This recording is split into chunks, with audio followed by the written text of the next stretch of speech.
The forest loomed ahead like a vast wall of shadow, its trees gnarled and twisted as if frozen in silent agony.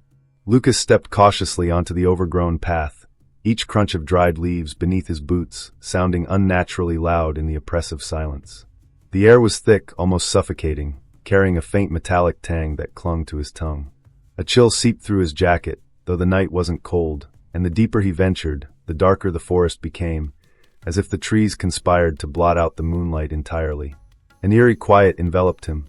No rustle of leaves, no chirping of insects, not even the whisper of the wind. The stillness was unnatural, like the world was holding its breath. Then came the first sign, a faint hum, low and resonant, vibrating through the ground. It wasn't constant but came in pulses, growing louder with each step he took. Lucas froze, his heart hammering against his ribs. It wasn't the sound of any animal or machine he knew. It felt alive, as if the forest itself was emitting a warning, or worse, a beckoning. As he pressed forward, the trees seemed to close in around him, their trunks resembling twisted, skeletal hands reaching toward the sky. Strange markings appeared etched into the bark, symbols he didn't recognize but that sent a primal shiver through him. They were arranged in patterns that felt deliberate, like some ancient script left behind by a long-forgotten people. He reached out to touch one of the carvings, but the moment his fingers brushed the rough surface, a sharp, piercing cry echoed through the woods. It wasn't human, nor animal. It was something in between, something wrong. Lucas stumbled back, his pulse racing as he scanned the shadows, searching for the source of the sound. That's when he noticed the footprints.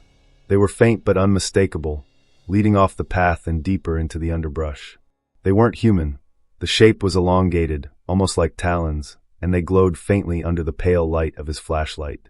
Against his better judgment, Lucas followed them, his curiosity warring with his growing unease.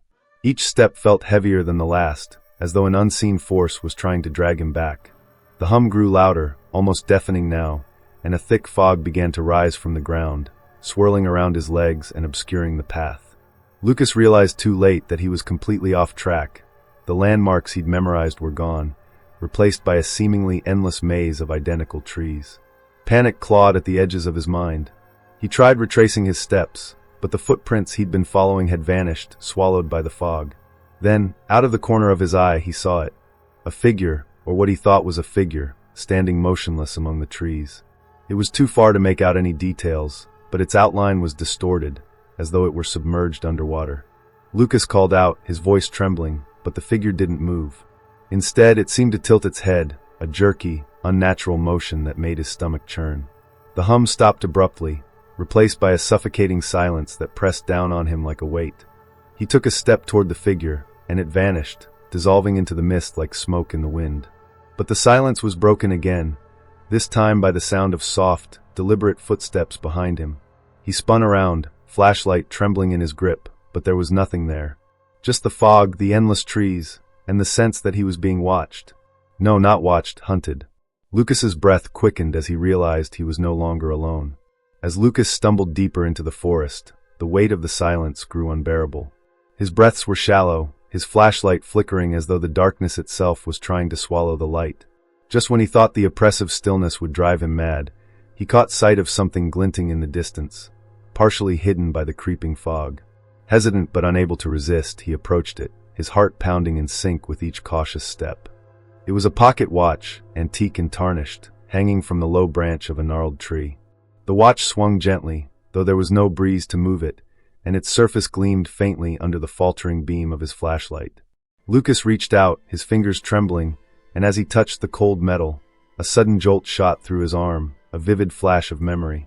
In his mind's eye, he saw himself as a child, sitting cross-legged on the floor of his grandfather's study. The old man, weathered but kind, was holding that very watch, its surface polished and pristine. He had been telling Lucas stories of the forest, warning him never to venture too far into its depths. "It's a place where time doesn't work the way it should," his grandfather had said, his voice low and serious. "Some who go and come back changed. Others never come back at all." The memory dissolved as quickly as it had come, leaving Lucas gasping, the watch now icy in his palm. He turned it over and saw initials engraved on the back, A.L., his grandfather's initials. But how had it ended up here, deep in a place his grandfather had always feared? The forest seemed to sense his confusion, for the temperature dropped sharply, and a faint whisper drifted through the air. It was his name, faint but unmistakable, carried on a voice he hadn't heard in years. "Lucas?" He spun around, the flashlight trembling in his grip.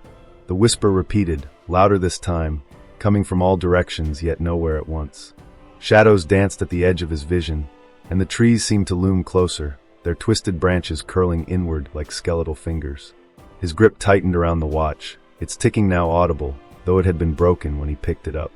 The sound was erratic, skipping beats, and then speeding up, as though mocking the very concept of time. His knees felt weak, but something compelled him to move forward. Not far ahead, partially obscured by the mist, he noticed another object lying on the forest floor. It was a journal, its leather cover cracked and worn, as though it had been exposed to the elements for decades. Lucas crouched to pick it up, his hands shaking as he opened the brittle pages. The handwriting inside was unmistakably his grandfather's, the ink faded but legible. The entries spoke of an obsession with the forest, a pull he couldn't resist. His grandfather had described the hum, the fog, and the strange, glowing footprints, just as Lucas had experienced. One passage froze his blood. There is something here that does not belong to this world. It watches, it waits, and it remembers. Beneath the text was a crude drawing of a towering, shadowy figure with hollow, glowing eyes. Lucas slammed the journal shut, his breath hitching.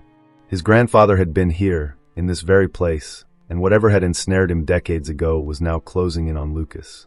The whispers grew louder, overlapping and dissonant, forming words he couldn't understand. The fog thickened, swirling like a living thing, and Lucas realized with growing horror that the shadows around him weren't just tricks of the light, they were moving. Suddenly, the ground beneath him shifted, soft and unsteady, as though he were standing on something alive. He stumbled backward, his flashlight illuminating a shallow grave partially uncovered by his steps. The skeletal remains of a hand protruded from the dirt, clutching a scrap of cloth. It was a piece of his grandfather's jacket. Lucas staggered back, a scream caught in his throat, as the whispers coalesced into a single voice, his grandfather's. "You shouldn't have come, Lucas." Before he could react, a figure emerged from the mist, its form hazy and distorted, but unmistakably human. Its face was shrouded in darkness, but Lucas knew. It was his grandfather, or what was left of him.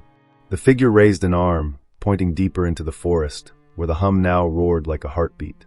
The message was clear, there was no turning back. The forest wasn't just a place, it was a trap, a predator, and Lucas was already caught in its web. The fog parted as Lucas stumbled forward, guided by an unseen force he didn't understand but couldn't resist. His heart raced as he approached the source of the hum, a massive clearing dominated by a tree unlike any he had ever seen. Its trunk was impossibly wide, its bark blackened and cracked as though burned by fire, yet it pulsed faintly with a red glow, like molten veins beneath its surface.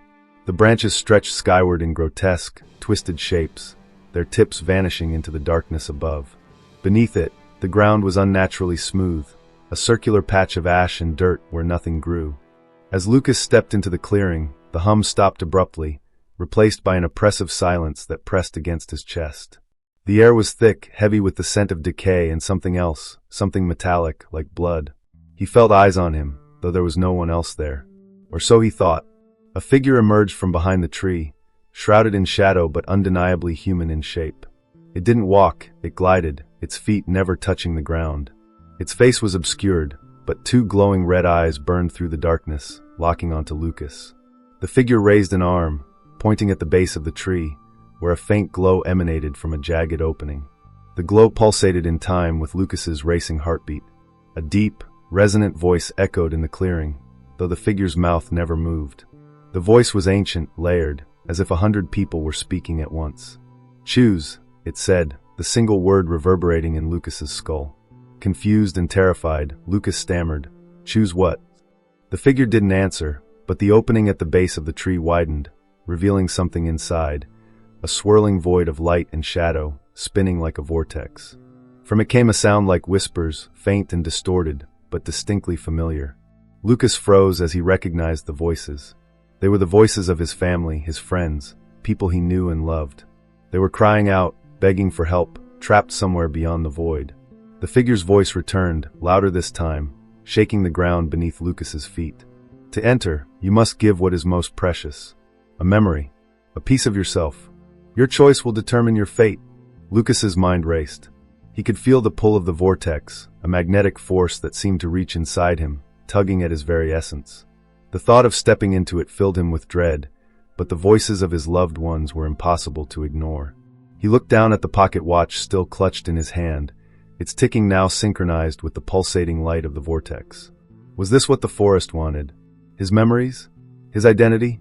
The figure spoke again, its tone colder, more impatient. Give freely or lose everything. As the words echoed, Lucas began to feel a shift in the air around him.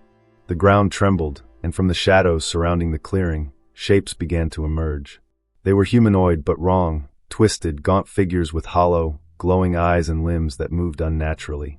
They formed a circle around him, swaying silently, their collective gaze fixed on the vortex. Panic set in. He tried to back away, but the figures closed in, their movements synchronized as though controlled by a single mind. They pointed at the vortex, their skeletal fingers trembling, urging him forward. The whispers from the vortex grew louder, overlapping until they became a deafening cacophony. Lucas clutched his head, his knees buckling under the weight of the noise. Suddenly, the cacophony ceased, replaced by a single voice, his own. It came from the vortex, clear and calm, but filled with a quiet despair. You don't belong here. Leave now, or lose everything. The figure with glowing red eyes stepped closer, its form towering over Lucas. There is no escape, it intoned. You must decide. Sacrifice your past, or succumb to the forest. Tears blurred Lucas's vision as he looked down at the pocket watch. Memories of his grandfather, his childhood, and the warmth of his family flooded his mind. If he gave those up, would he even be himself anymore? But if he didn't act, the fate of those trapped beyond the vortex, and perhaps his own, would be sealed. With trembling hands, Lucas raised the pocket watch, its ticking now erratic, as though it too resisted his decision. The shadowed figure extended a skeletal hand, waiting for the offering. Lucas hesitated, his mind screaming at him to stop, to run, to do anything but this. But deep down, he knew there was no other way. He stepped toward the vortex, holding out the watch. Take it, he whispered, his voice barely audible. The figure's hand closed around the watch, and a wave of icy cold shot through Lucas's body, stealing the breath from his lungs. The glowing eyes of the figure flared brighter as it spoke one final word, enter. Before he could second-guess his choice, the vortex's pull intensified, and Lucas was yanked forward, swallowed whole by the swirling void. The last thing he saw before darkness consumed him was the figure, its glowing eyes unblinking, watching as he disappeared. The world beyond the vortex was a nightmare given form. Lucas stumbled into a desolate landscape that defied logic, a place where the laws of reality had unraveled. The ground was neither solid nor liquid, but something in between, rippling beneath his feet with every step. The air was thick, almost gelatinous, making every breath a labor. The trees were skeletal, their twisted branches reaching like clawed hands into a sky that churned with hues of sickly green and black. It was as if the forest had been turned inside out, a grotesque reflection of the world he had left behind. Whispers surrounded him, faint and fleeting, carried on a wind that seemed to come from nowhere. They were disjointed, broken pieces of sentences and voices both familiar and strange. His name echoed among them, faint but insistent, drawing him deeper into the warped landscape. Lucas, why did you come? Lucas, you shouldn't have come.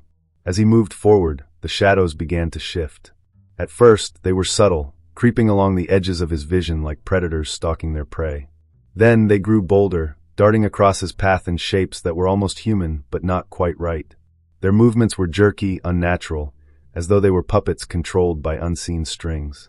Lucas's flashlight flickered, the beam growing weaker with every passing moment, until it barely pierced the oppressive gloom.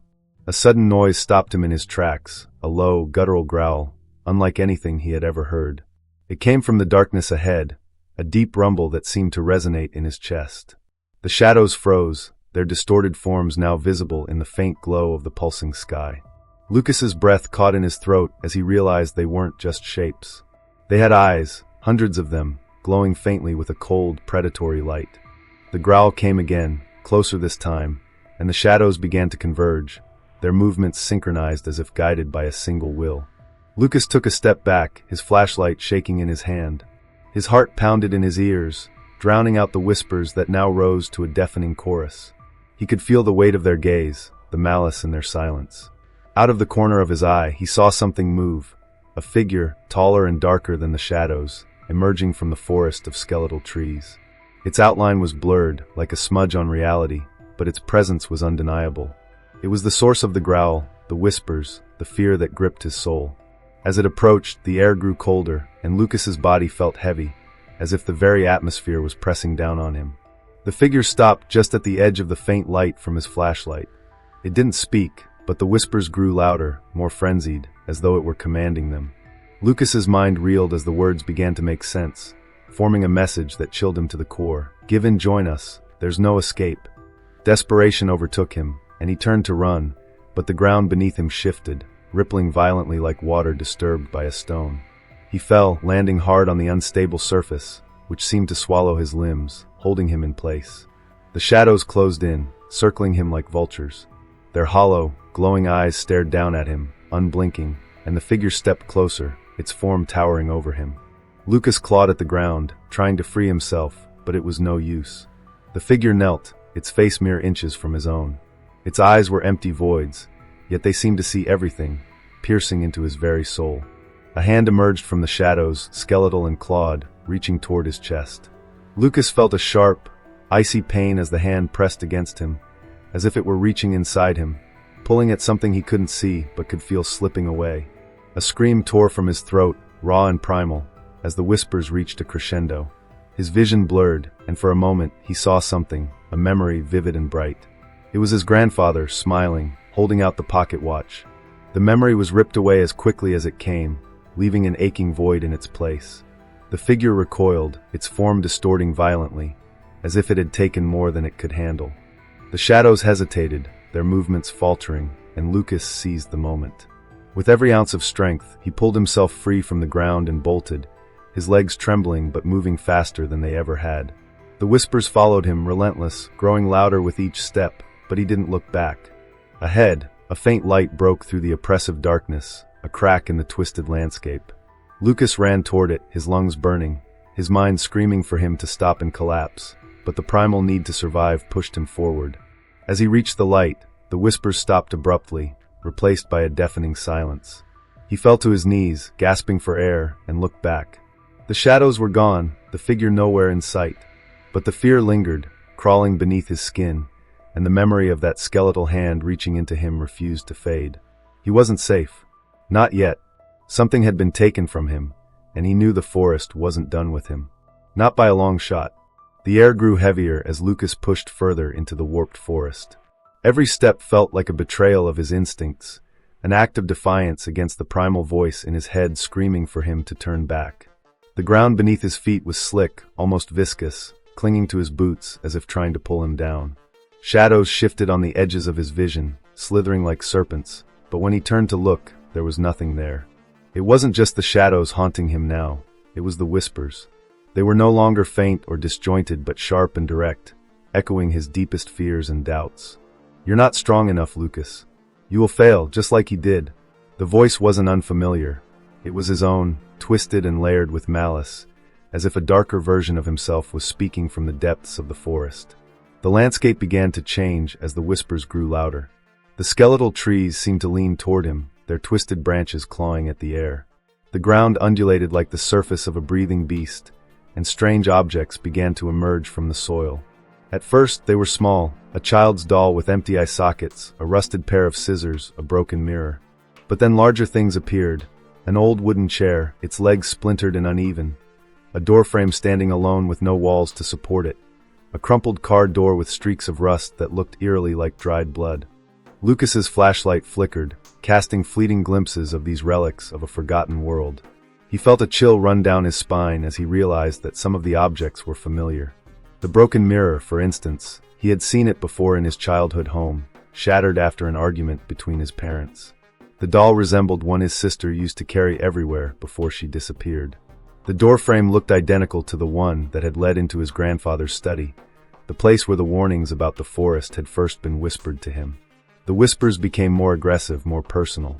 "It's your fault, Lucas. You let them down. You left them behind." He clutched his head, trying to drown out the voices, but they only grew louder, each word a dagger aimed at his heart. Images began to flash before his eyes, memories he had buried deep, moments he had tried to forget. His sister's laughter, echoing through the halls of their home, cut short by the sound of a door slamming. His grandfather's shaking hands holding the pocket watch, his voice breaking as he spoke of the forest.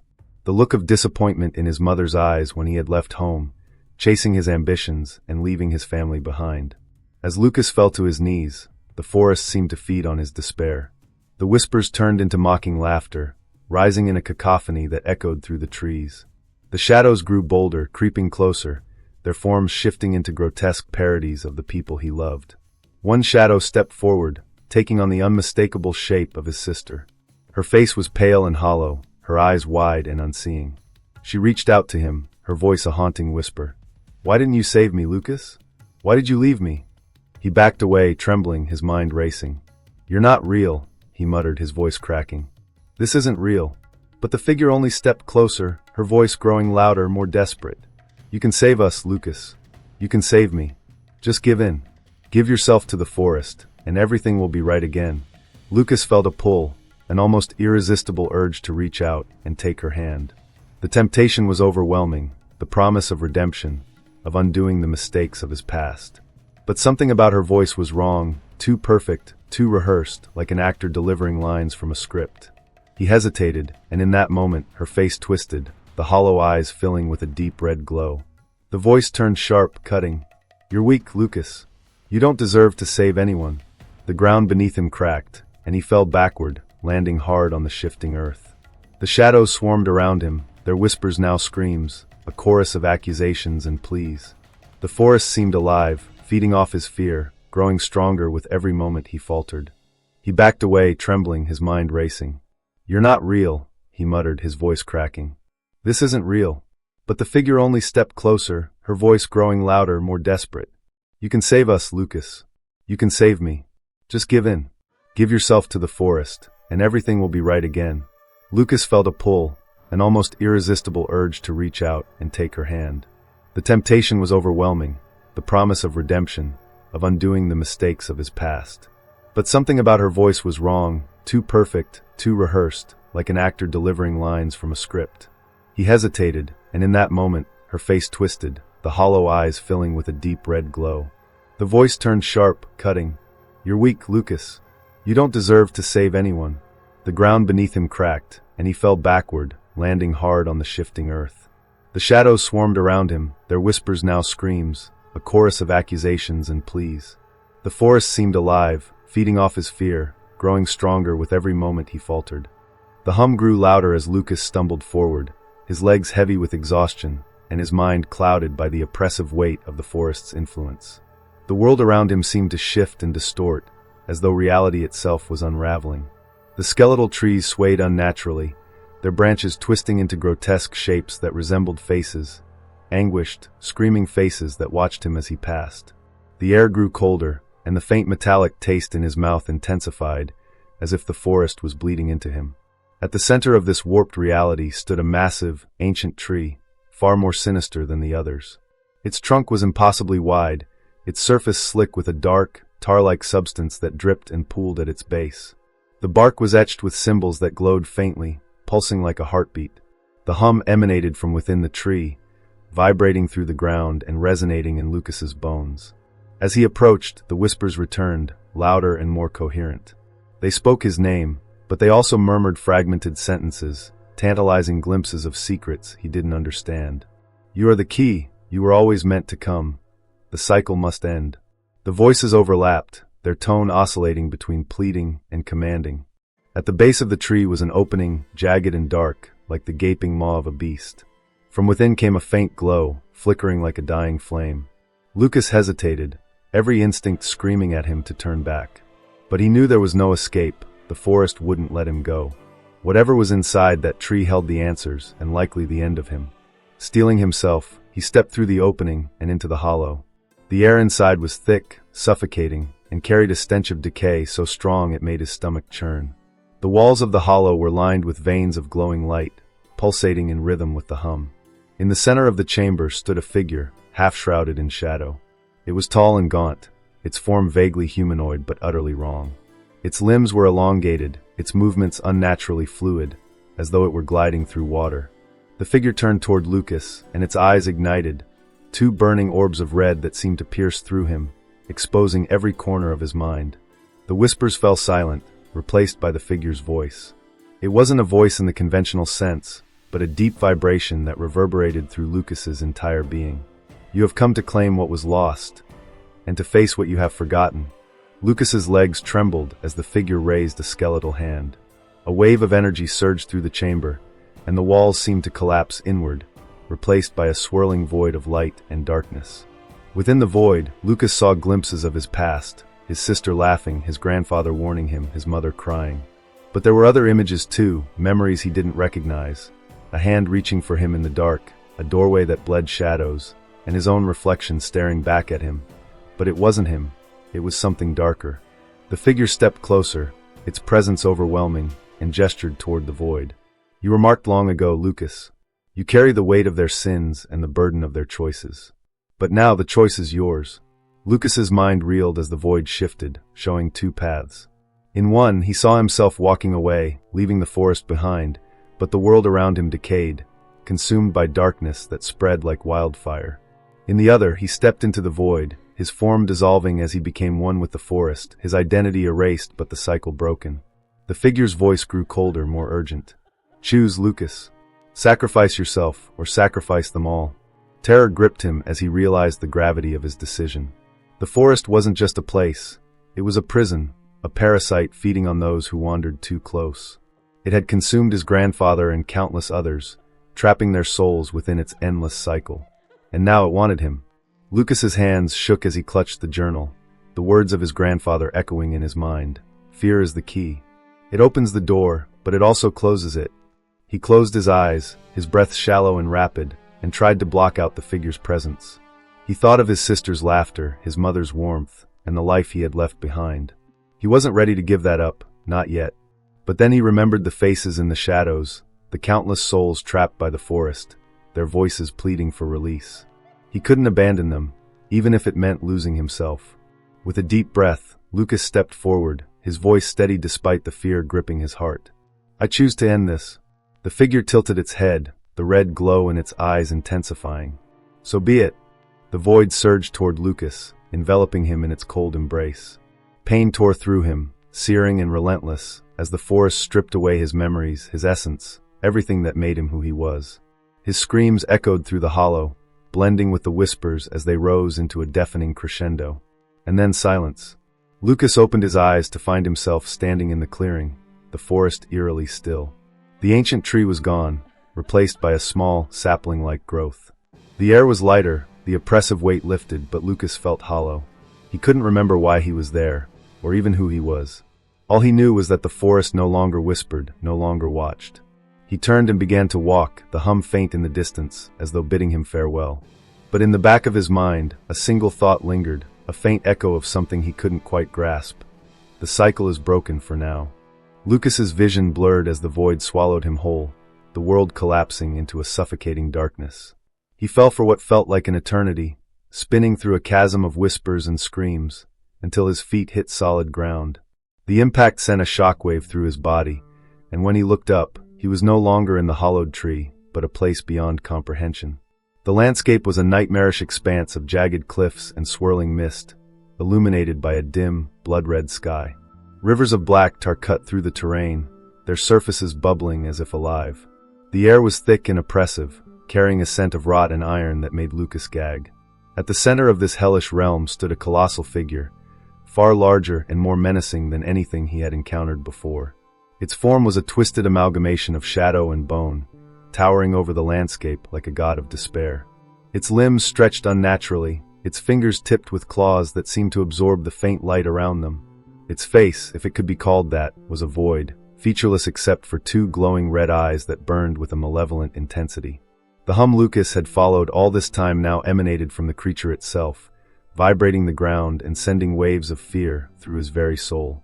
The creature's voice filled the air, a thunderous cacophony that made Lucas's ears ring. You have come far, mortal. Too far. You seek to end what cannot be ended. Lucas staggered backward, his heart pounding. What are you? He managed to choke out, his voice trembling. The creature tilted its massive head, the glow of its eyes intensifying. I am the keeper of the cycle, the hunger that sustains this place. You are but a fragment, a fleeting thought in the eternity of my existence." As it spoke, the ground beneath Lucas began to shift, cracking and splitting as shadows seeped through. From these cracks emerged figures, ghostly forms of those who had been consumed by the forest. Their faces were gaunt, their eyes hollow, and their mouths stretched wide in silent screams. Among them, Lucas recognized his grandfather, his face contorted in anguish, his hand clutching the familiar pocket watch. "Lucas," his grandfather's voice was barely audible, weak and broken. "You shouldn't have come. It's too strong." The sight of his grandfather's suffering ignited something within Lucas. He clenched his fists, his fear giving way to anger. "I'm not leaving without ending this," he said, his voice steady despite the terror gnawing at his mind. The creature's laughter shook the air, a deep, guttural sound that reverberated through the entire realm. "You think you can defy me? Foolish child. You will join them," another voice in the chorus of despair. The shadows surged toward Lucas, twisting into monstrous shapes with razor-sharp claws and glowing eyes. They moved as one, an unstoppable tide of darkness, but Lucas stood his ground. His grip tightened on the journal he still carried, and his grandfather's words echoed in his mind. "Fear is the key. It opens the door, but it also closes it." Summoning every ounce of courage, Lucas opened the journal, flipping to the final page. There, scrawled in his grandfather's trembling hand, was a ritual, a way to sever the forest's connection to its keeper. It required a sacrifice, something precious, something irreplaceable. The creature loomed closer, its clawed hand reaching for Lucas. Time seemed to slow as he made his choice. He pulled the pocket watch from his jacket, the last tangible connection to his family, and clutched it tightly. "You won't take anyone else," he said through gritted teeth. As the shadows closed in, Lucas recited the words from the journal, his voice steady despite the chaos around him. The pocket watch began to glow, its light cutting through the darkness like a blade. The creature recoiled, its form writhing and distorting as the light grew brighter. The ghostly figures around him began to fade, their tortured expressions softening as the light reached them. His grandfather looked at him one last time, a faint smile breaking through his pain, before vanishing into the ether. The creature let out a deafening roar, its form collapsing into itself as the light consumed it. The ground beneath Lucas shook violently, cracks spreading like veins, but he didn't stop. He shouted the final words of the ritual, and with a blinding flash, the realm shattered. Lucas was thrown backward, landing hard on the forest floor. The ancient tree was gone, replaced by a charred stump, and the oppressive hum had vanished. The air was still, the silence deafening. He sat up, his body aching, and looked around. The forest was different now, lighter, less menacing, but it was still there watching. The pocket watch lay shattered in his hand, its face blank. Lucas stared at it, the weight of what he had lost settling in his chest. The cycle was broken, but at a cost he could never recover. As he stood and walked away, the faintest echo of a whisper reached his ears. For now, Lucas emerged from the forest into a dim and hazy dawn, his body battered and his mind fractured. The silence around him was almost as oppressive as the horrors he had faced. The forest had returned to an unnatural stillness, its ancient trees now lifeless sentinels watching his every move. Yet something in the air felt different. The malevolent hum, the whispers, and the crushing weight of the place were gone, leaving only an emptiness that felt equally unsettling. As Lucas stood at the forest's edge, his memories felt fractured, like shards of glass scattered across his mind. He clutched the remains of the pocket watch, its face blank and hands frozen. It was the only tangible proof of what had happened, or was it? The longer he stared at it, the more he questioned whether it had always been broken.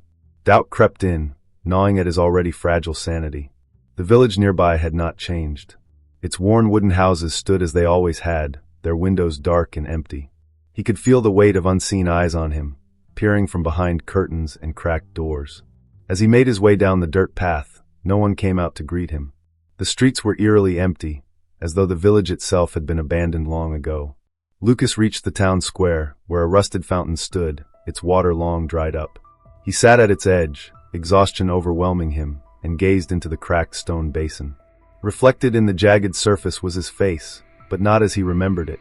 His skin was pale, his eyes sunken, and his features seemed older. A flicker of something behind him in the reflection caught his attention, and he whipped around, but there was nothing there. The feeling of being watched intensified, but it wasn't coming from the villagers. It was the forest. Though it stood behind him, its presence felt closer, as if its shadows reached into the square, wrapping around him. The sensation was suffocating, a reminder that whatever power he had disrupted was still there, dormant but far from destroyed. Desperate for clarity, Lucas retrieved the journal from his bag. The pages were weathered and stained with ash, but the writing was intact. Yet as he flipped through it, the words began to blur, rearranging themselves into incomprehensible symbols. His grandfather's notes were gone, replaced by indecipherable scrawls that seemed to shift and writhe like living things. His grip tightened on the book, frustration bubbling into fear. Had the forest stolen even this from him? A noise broke the stillness, a faint, rhythmic ticking. He froze, his pulse quickening as he searched for the source. It wasn't the broken watch in his hand, that was silent. The sound came from the fountain, its cracked surface vibrating slightly with each tick. He leaned closer, and the ticking grew louder, echoing in his ears. The waterless fountain began to shift, its stone edges crumbling as something pushed from within. A dark, viscous liquid seeped through the cracks, pooling at his feet. Lucas scrambled back, his heart pounding as the liquid coalesced into a shape, a hand. The hand was skeletal, its surface glistening as though dipped in tar, and it reached out toward him with deliberate, jerky movements. The ticking stopped. The liquid hand fell limp, dissolving back into the fountain, leaving no trace of its presence. Lucas stared, his mind racing. He wanted to run, to leave the village and the forest behind, but his legs felt anchored to the ground. Then he heard it, a faint whisper, distant yet unmistakable. The cycle is never broken, only delayed. The voice was his own. A wave of cold dread swept over him. He looked back toward the forest, its edges blurred by the morning mist. For a brief moment, he thought he saw movement among the trees, figures watching him, their forms distorted and unnatural. Their glowing eyes pierced through the fog, unblinking and waiting. Lucas turned away, forcing himself to walk, then run, leaving the village and the forest behind. But the whispers followed him, faint and insistent, as if carried by the wind. They weren't loud enough for him to make out the words, but their presence was constant, like a shadow he couldn't escape. By the time he reached his car, the sun was fully up, its light doing little to dispel the chill in his bones. He climbed into the driver's seat, gripping the wheel tightly, and stared at his reflection in the rearview mirror. For a moment, his face seemed wrong, his eyes darker, his features sharper. He blinked, and the image returned to normal, but the unease lingered. As the engine roared to life, Lucas felt an overwhelming urge to look back at the forest one last time. But he resisted. He knew that if he did, he might never leave. He drove away, the whispers fading but never truly gone. The forest had released him, but its mark remained. In the distance, the treetops swayed gently in the breeze, as if waving him off, or perhaps beckoning him to return. The pocket watch lay on the passenger seat, its hands beginning to move once more, ticking softly in perfect time.